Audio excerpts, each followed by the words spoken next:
je tire dessus. Et la deuxième, on voit bien déjà qu'on a une intersection entre les deux.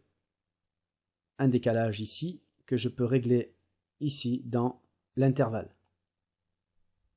Tabulation à chaque fois pour mettre à jour la valeur. Je vais mettre 0,5 mm. Dans position de la tôle pliée, je vais activer l'option décalage. Cela a pour effet de m'ouvrir des boîtes de dimensions.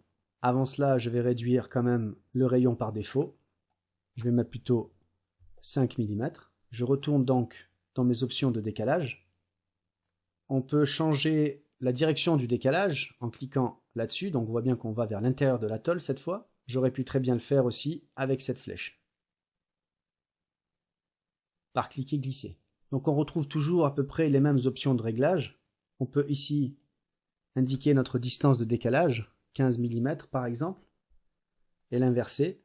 Je vais plutôt mettre donc 10 de décalage, et je valide ma tôle pliée. Alors on constate que notre pli sur arête s'est effectué correctement, comme si ça avait été découpé au ciseau. Il y aurait peut-être ce morceau ici à ajuster, justement, c'est ce que l'on va voir. Donc il faut rééditer notre tôle pliée sur arête 1, simple clic, éditer la fonction. Il y avait une option ici qu'il fallait cocher, ajuster les plis de côté. Si je la coche et que je valide à nouveau ma tôle pliée, j'ai bien enlevé le superflu de chaque côté. Notre pièce de tôlerie a une bien meilleure apparence maintenant. Pour supprimer le pli d'une arête, tout simplement on clique sur notre tôle pliée sur arête, éditer la fonction.